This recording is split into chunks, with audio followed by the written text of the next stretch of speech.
Dude, I'm so excited. You know why I'm excited today? Why is that? Because I know something about today's topic. That's new. That is brand new. Matt Robison with Mike Morton, Financial Life Planning. I'm super excited because I know something. It's so rare. So, Mike, you wanted to talk about Social Security, and for those whose ears haven't melted off from having heard me say this before, this is right in my wheelhouse. I used to work on Capitol Hill, an advisor to different members of Congress. I actually, when Mark Warner, current Senator Mark Warner of Virginia, was thinking about running for president in 2006, I went and worked for him. I was going to be on his presidential campaign. Then he didn't do it, so it evaporated. It's not even on my resume anymore. But my job was to write policy briefs and explain certain things to him. This is one of the things that I had to explain to Senator Mark Warner is, here's how Social Security works. But you don't want to just kind of go broad. You want to talk about how to think about it from your own financial standpoint and like what to worry about, what not to worry about. Wait, so you're telling me like our senators and congressmen and women don't know what Social Security is and they rely on the staffers to brief them on these important... Okay.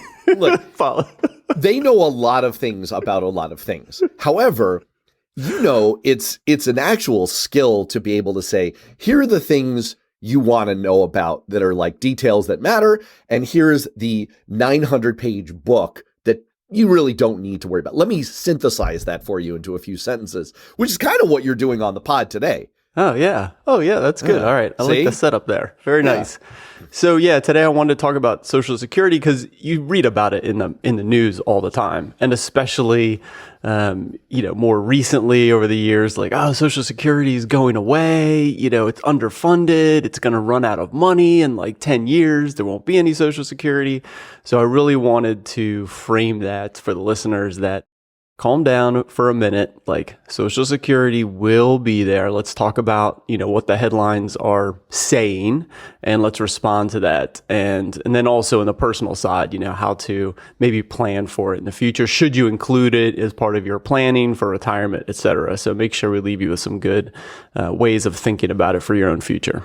Yeah, totally agree. I mean, there is literally no issue on earth that creates more politics than Social Security. It's long been called the third rail of politics. It has brought down presidential candidates. It has brought down whole Congresses.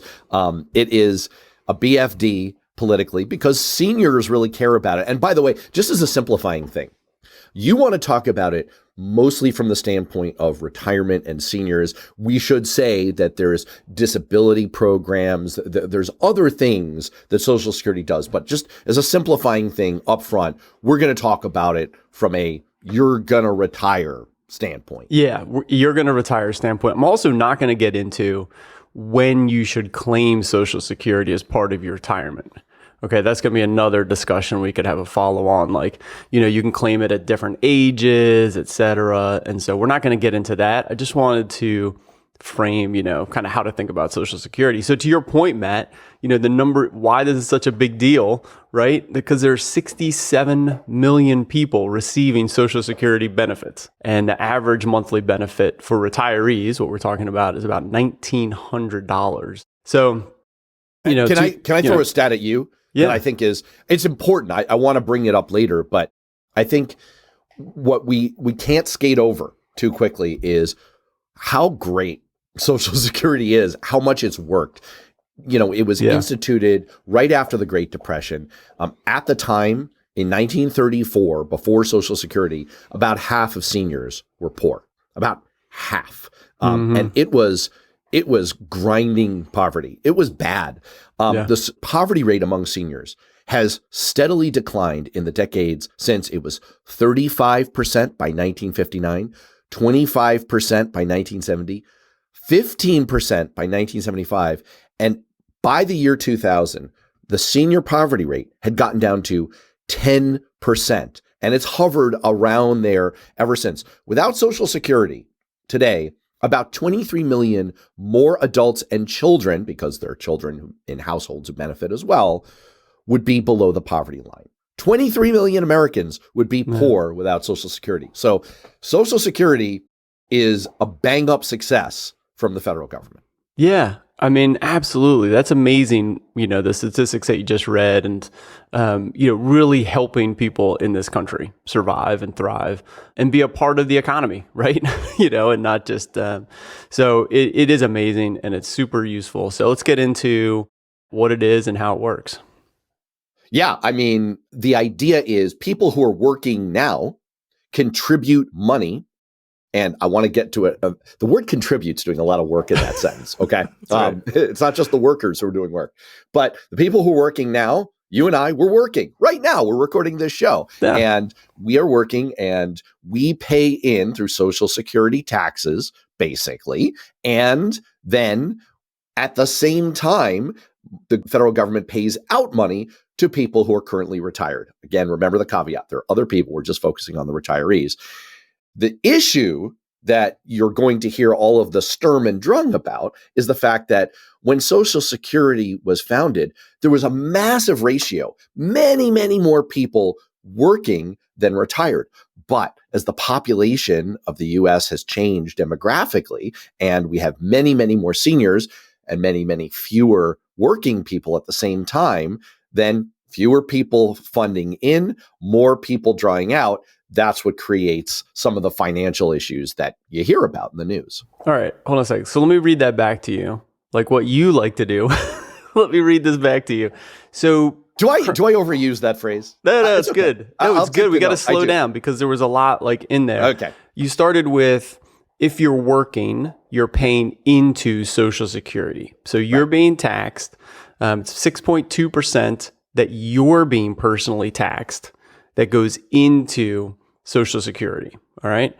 And your employer is also being taxed 6.2%. So if you're lucky enough to be self-employed, that's a total of almost 12.5% of income is going into Social Security. All right. So all the workers in America, when you're getting paid, that money is going into the Social Security. Part of that's going into the Social Security system. And this month, next month, money is coming out. Monthly benefits are going out to current retirees that are getting paid, from Social Security. So this is the kind of thing that made a lot of sense when we started the program, because in 1940, I talked about that ratio. There were 42 workers for every retiree, 42 people paying in for every one person taking out. Today, the ratio is 3-1. That's still good. 3 people paying in for every one person going out. By 2050, it'll be 2-1. So you see the problem here. You see the problem. There's less money going in than going out. But let me highlight this because I didn't know this till I was looking it up. 70 to 80% of current withdrawals are covered by current members putting in. Okay. So even if there was no excess over the past decades, there has been excess. Like Matt just told you, 40 workers to 1 retiree. So you actually have more income than outflow, more inflow than outflow, right? So we've saved that, and we're going to get into that today. But even if we didn't have some savings as part of Social Security, you'd still cover 70 to 80% of current withdrawals from current workers. And that's a lot. Like even if there was no other funding from the US government, you'd still be able to cover 80% of the checks that are being written to current retirees. That's something that I'm so glad you raised that. That's something that gets lost so often in the doom scrolling about Social Security is it's not like, actually, maybe we should get into this in just a second because there's a classic misunderstanding about Social Security when we talk about the Social Security trust funds. So let's talk about that in a second. But I think the point you raised, I just want to slam dunk it for a second that, okay, here's the way to think about it. Think about a big lake and there's a river feeding in from one end and there's a river flowing out from the other end. In 1940, it was a big, mighty river feeding in and a tiny stream trickling out. And so over the years, the lake got bigger and bigger and bigger. But over time, the mighty river has shrunk and the stream has kind of stayed the same. So what's happened is the lake has begun to shrink down as well. So the amount of accrued, I don't want to, word savings is fraught here, but the amount of accrued water in the lake has begun to dry up a little bit. But even without the lake, So even without the lake, Right. still Just cover the flow to 80%, just the, the flow. 80%. So 80, so that's really great. It's not like zero. It's not like there's no money. There's 80% of money. So let's just, make sure you understand that. So right. now, point number one from you is when you hear Social Security is going to explode and disappear in 2034, not true. The doomsday scenario is, 80% of benefits that current retirees are getting would still be available. You get available. A 20% cut. That's not great, but it's not like, dogs and cats living in sin, like anarchy. Let's loot the corner store. I mean, we should loot the corner store. Yeah, Right. Usually at the 70-year-olds will start looting the corner stores. Right. All right. So let's get into what is the Social Security Trust Fund, because this is the stat you're gonna see that projected by 2034, so 10 years from now, the Social Security Trust Fund will be all dried up. So what is the Social Security Trust Fund? So technically, if you really want to sound like a freaking nerd, you can add an S to the end. There are Social Security Trust Funds. Oh, even more than one. Like great. Yeah. But here's the thing you actually need to know, right? Like you shouldn't care about the S. What you should care about is it is nothing. It is not a physical thing. It doesn't exist. There is no spoon. Okay. It is an accounting mechanism that the federal government uses to say, hey, here's how much we have taken in from Social Security taxes that we kind of owe to ourselves. It's just accounting. It's not like, and people think about this, and you hear it sometimes in political debates. They'll say, "Oh, they raided the Social Security Trust Fund, like they're banditos, and they pulled up a handkerchief over their faces, and like, give me all you got." Not a thing. Not a thing. It's just the Social Security Administration is actually required by law to lend any surpluses, any more that it takes in than what it has to pay out in that lake. They have to lend it to the Treasury for like current spending. And then the Treasury has to repay the system with interest down the road whenever it's needed. So that's all the trust fund really is It's just a way for the federal government to keep track of how much taxes have been paid in. Okay, so it's just an accounting mechanism. So unlike, and you made this point to me earlier, Matt, it's not like your 401k or your individual retirement account where you have saved money every month and then you can look at the balance and see that it's invested, it goes up and down, but you're adding to it, you can see the balance, it's a bank account, it's like the money is in there. This is more just an accounting mechanism. There is a number associated with it, but as soon as there's a surplus, they lend it back to the government who spends it, and then the government has to give it back to themselves to pay out in the future.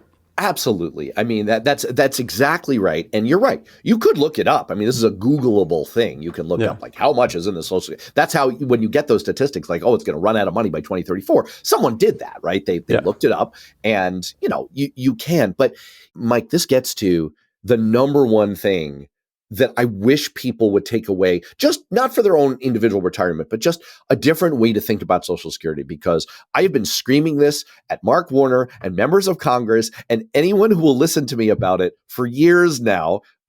It drives me a little nuts. Is I wish people would think about the entire Social Security system differently.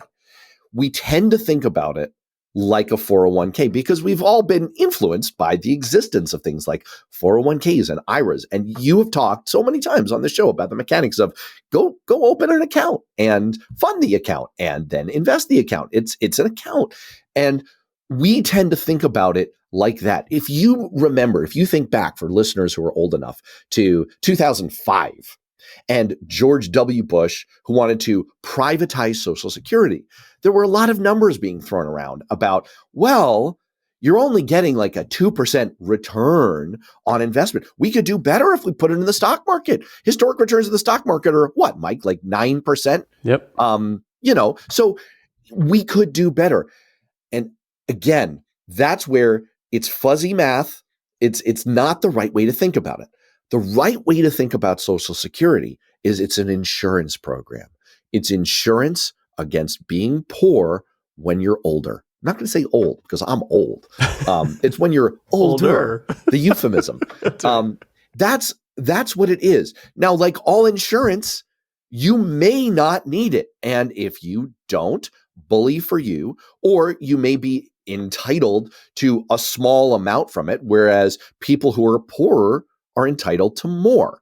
That's the way it works. Like all insurance, you don't want to have to need lots of it. Like you don't want your house to catch on fire. You don't want your car to, I don't know what cars do, like spontaneously combust, whatever it is they do. You don't want that. But if it happens, it's there. And that's how you end up at numbers like we shared before of so many seniors, 16 million seniors not being in poverty is because they're getting an insurance payment. It's not because it was sitting in a bank account accruing interest. It's because they are able to tap into an insurance program that the federal government has maintained for 80 some odd years now. Yeah. I understand what you're saying. It's like an insurance program, and that makes sense, that framing. And you're paying into it, while you're working, you're paying into that insurance program. But even insurance companies have a float, like the money's there. In this case, the government's just like borrowed from themselves. So there's like really no there. Well, what there is, that's true. Again, it connects to the earlier point that the trust funds are just an accounting mechanism. The reason that 20 years ago during this debate, they were able to twist that number to say, it's only a 2% return is it all relies on that ratio of current workers to people drawing from the system. That's all that number means. I'm not going to go into a math exercise, but your point is valid, totally valid. But again, it's just, to me, it's a much better way to think about it because it avoids all the anger about like, hey, my money's sitting there. That's my money. It's, like, it's a wonderful life. What's my money doing in your house, Fred? So there's no there. Yeah.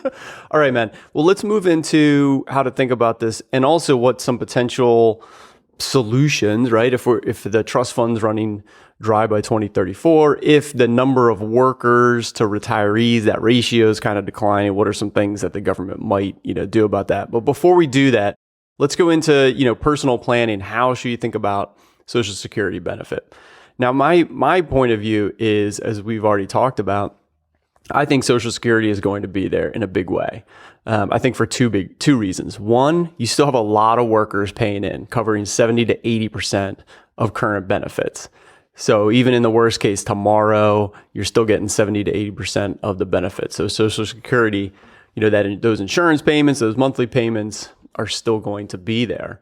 And the other factor that you can speak to more, Matt, is the voting population, for fixing this and keeping it going, is a massive block of people that actually show up to polls because they have time to go and vote.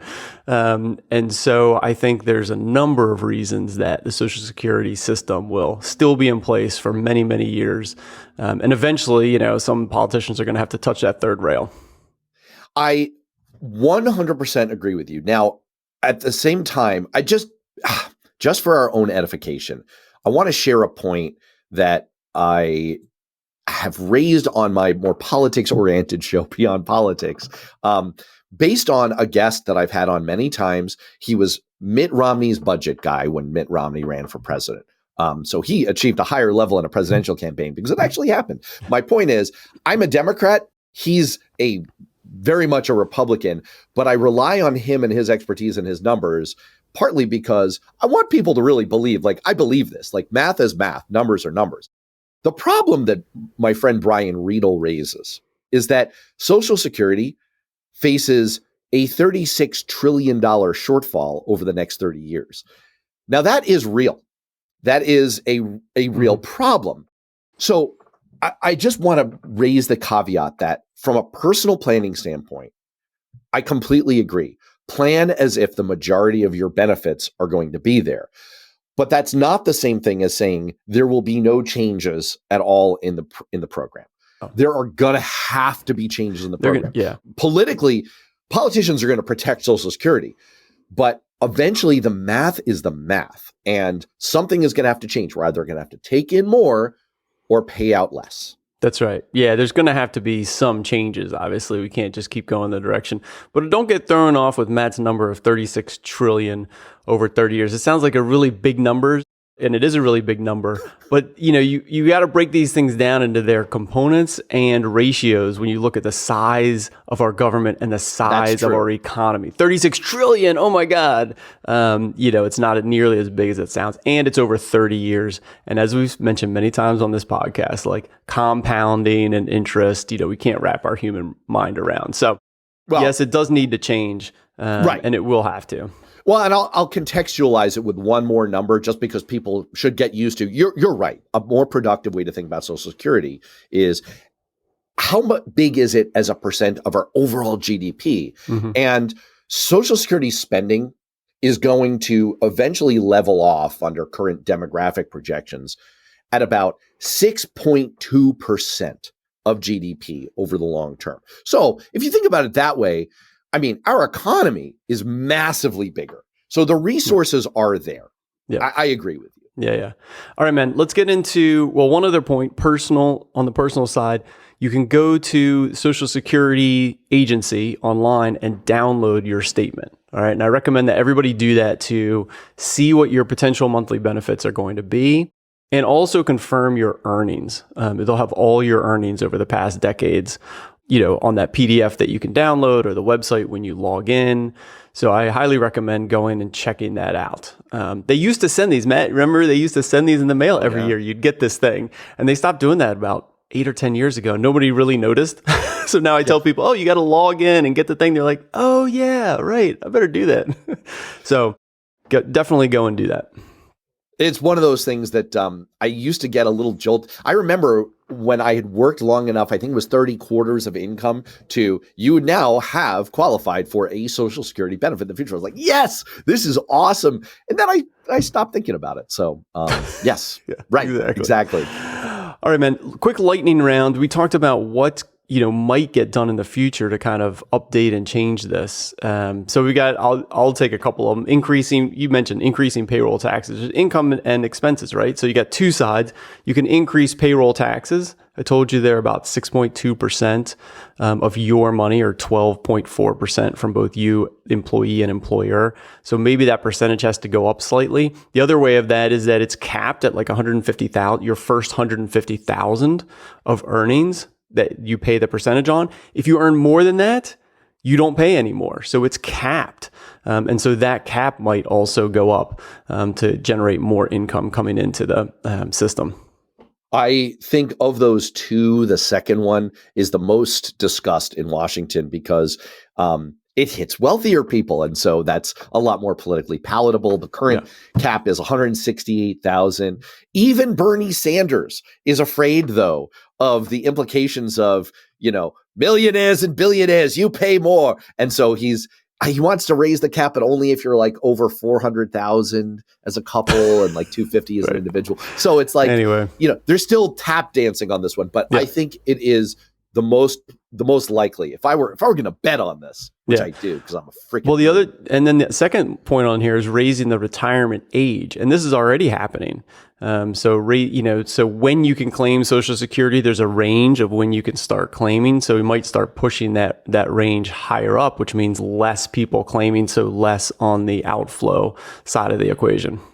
I'll just note for listeners that every discussion about this talks about phasing that in over a long time. So for people who are near retirement, this will be used as a panic point in political discussion. It should not be. Maybe for me, I'm 50, right? Like it's possible that if they go down this road, it would affect me, but no one who's near retirement. And I do think that this is also one that's likely to happen at some point, but it's going to be selective. You're probably going to not have it be the case for people who are doing more physical labor, who are going to need the benefits and need to retire a little earlier. That's interesting. And they've already done this, right? Because it used to be 65. Now the average age is 67. Again, you get a range of when you can do it, but our full retirement age, depending on when you're born now, Matt. So you and I, like our full retirement age is age 67. Used to be age 65. And this happens over decades. So it's not like, they're not going to do it tomorrow. So to your point, don't stress about it too much, but something that could be coming down. And then adjusting the benefit formula. The formulas could be a little bit different. The coverages could be a little bit different. There's all kinds of, tweaks that might happen within the system to make sure it can continue. Again, if I were a betting man, and this just goes back to your core point, I think that something will happen. I think it's unlikely to happen, for the next 8 to 9 years, because Washington needs a crisis in order to have it make some very painful choices. There are going to be some winners and losers in anything like this. So I don't expect anything to happen soon. I expect the can to be kicked mightily down the road. And I expect that they're not going to have a full solution. They're probably going to implement a bunch of partial solutions just to extend things out even further, like raising the cap on the Social Security tax. Yeah, you're exactly right. And I would highlight this. It's a good point. Congress and the government's going to kick the can down the road because no one really wants to touch it or deal with this. And so they're going to wait for that crisis. And I would say in our planning, our personal finance planning and your family planning and all of that, you do want to look 10 years. And that's when you want to start making changes like, oh, I know this thing is coming in 10 years. Like, I better start, sowing the seeds now, making sure I have a plan for how it's going to work out. So let's not act like Congress and the government and wait for the last minute when there's a crisis that really needs dealing with. Let's make sure we plan ahead. Right. So would you say, from just a personal standpoint, it's back to your earlier thing, like, plan as if you're going to get 80% of your benefit. Like, go download what your benefit package looks like now. Assume you're going to get 80% of it. That's a really solid rule of thumb. And, if it's more, then fantastic. It's gravy. And if not, then you've planned for it now. Yeah, that's exactly it, Matt. So that's a good recap from today's episode. Like, no, Social Security is not going away. It's going to be a big thing now and in the future. It's a big program. It's a big part of, what we do here. Go ahead and download your personal statement. Make sure you've read it. You know what's in there. Make sure you double check the earnings, that nothing is missing from your history, because that makes a big difference. And then, I would plan on at least, 70, 80% of that. So a good chunk will be coming. And remember, the cost of living keeps going up and up every year as well. Again, that gets back to the formula that they might change, but, that's in today's dollars. So when you read the statement, it's in today's dollars. There are some assumptions in there. So make sure you read that. Yeah. Any other last points to add on this, Matt? No. Should we do our one thing? All right, let's do it. All right. You've got it this week. Okay. One thing. Are you being patient or are you just sitting still? So this comes from, I got this from James Clear, one of my favorite authors, and I get his weekly newsletter, highly recommend. He wrote The Atomic Habits, and his weekly newsletter is great. It's like a 2-minute read. And one of the quotes from this past week was, if I'm taking action, putting it in my reps, and trying things out, then I should remain patient and see what opportunities arise. But if I'm not taking action consistently, then I'm not practicing patience. I'm just waiting. I like the quote. It reminds me of the line from Hamilton from the song, Wait for It. I'm not standing still. I'm lying in wait. And it also points out my one piece of pushback to it, which is in the Hamilton version, what Burr is saying is, it may look like I'm accomplishing nothing and being placid, but I'm being strategic. I really do have a plan here. And if we've learned one thing from listening to you, it's have a plan, have a plan, have a plan. And so I like that idea of, to me, it's okay to be seeming to stand still if it is part of a plan that you really thought out. Because the counterpoint to James Clear is, never mistake activity for achievement. I think sometimes people feel like I've got to do something to feel like I'm doing something. And it's like, all right, well, you move the deck chair from there to over there. But have you advanced the ball, to mix metaphors? Yeah. And I find this myself, right? Like, I tend to fill things up with activity. And it's like, I feel good. I accomplished some things. But then I find myself questioning, like, well, okay, would I have been better off to Aaron Burritt and sit back and do a little bit more strategic planning first? Well, definitely on the strategic planning. Like, everything should be part of a plan. And even, in your personal life, your professional life, the projects you're working on, they all need a plan. They need some goals, what you're, hoping to achieve, what you need to put in to do that. So it's all part of a plan. But I do think it's good to realize sometimes, like you said, Matt, you do need to just wait. Like, time is part of the plan. Some things take some time. Like, if I'm growing a tomato plant, I can water it and feed it, and then I just have to wait. Like that's all part of the plan. But I also think it's really good are you just waiting? I think it's a good reminder to say, all right, is this part of the plan? And it's now the time to like rest and relax, recover and wait? Or is there something I really know I should be doing and I'm just, don't want to? Or sometimes the way to I'm a little stuck on something right now. And you actually gave me some advice, I don't know, 5 or 6 weeks ago. Well, why don't you try out this new concept in my podcast? And I tried it out. I got a bunch of data from it. I learned some stuff from it. It didn't go great. And that's okay, right? Like, I think that's part of James Clear's point as well, which is, you need that as part of the creative process and as part of moving things forward. And sometimes that's the best way to get unstuck. So I like it. Overall, I like it. Love it. All right. I think that takes us to the very end. For Mike, I'm Matt. We'll see you next time. Thanks, Matt. Thanks for joining us on Financial Life Planning. If you like what you heard, please subscribe to and rate the podcast on Apple iTunes or Spotify or wherever you get your podcasts. It makes a massive difference. If you have a comment or question, please email me, mike@mortonfa.com. Until next time, thanks for tuning in. This recording is for informational purposes only and should not be considered for investment advice. Opinions expressed are as of the date of recording. Such opinions are subject to change. I cannot guarantee the accuracy or completeness of the data presented here.